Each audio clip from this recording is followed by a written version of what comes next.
Affaire Benalla, Emmanuel Macron en première ligne. À la contre-attaque, Emmanuel Macron a repris l'initiative dans l'affaire Benalla, et passe à l'offensive. Dans cette nouvelle phase du scandale qui secoue l'Élysée, le président est désormais en première ligne face à des critiques qui ne faiblissent pas.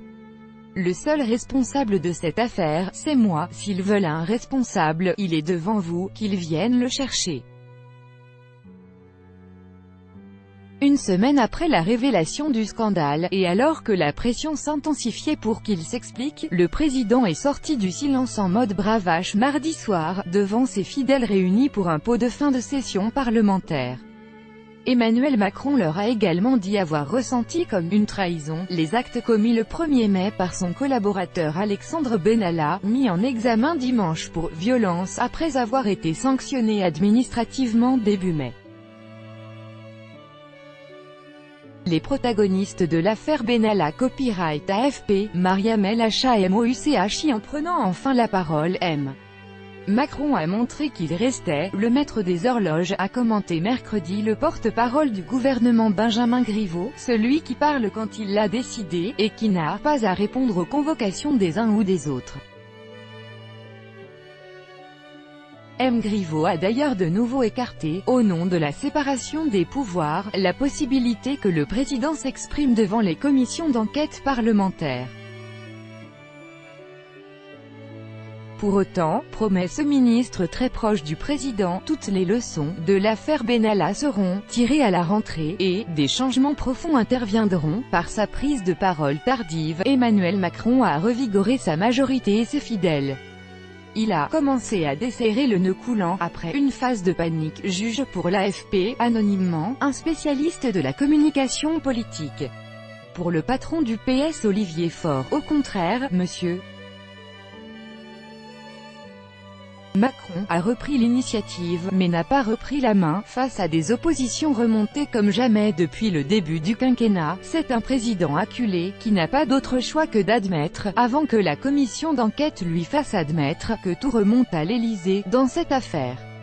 Illustration d'une tension toujours très vive, le président de Debout la France, Nicolas Dupont-Aignan, a claqué la porte de la commission d'enquête sur l'affaire Benalla, dénonçant une « mascarade » et considérant qu'Emmanuel Macron, en parlant devant ses députés, n'était plus le président de la nation, faire le matamor mardi déjà.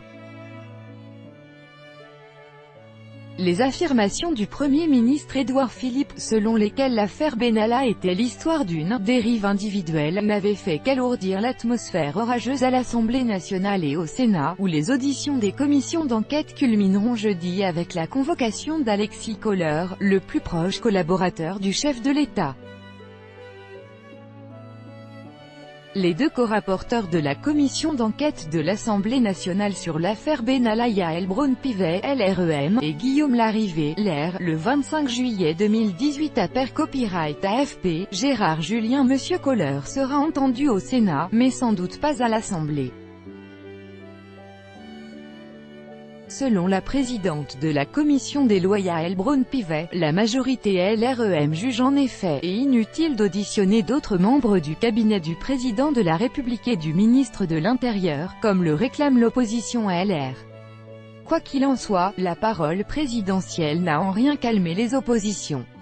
À gauche, le député LFI Alexis Corbière a accusé Emmanuel Macron d'avoir fait le matamor, bien protégé au milieu de ses amis.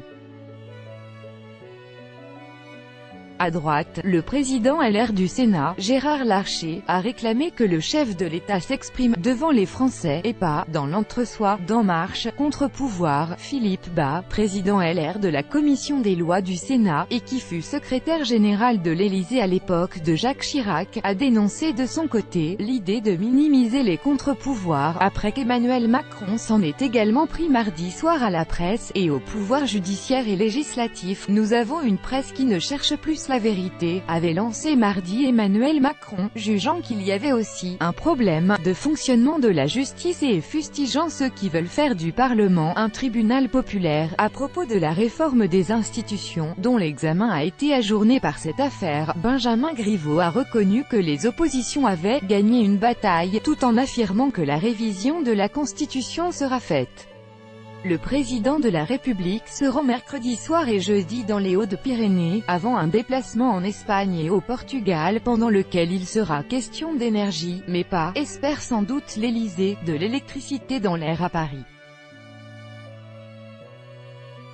Tout droit de reproduction et de représentation réservé.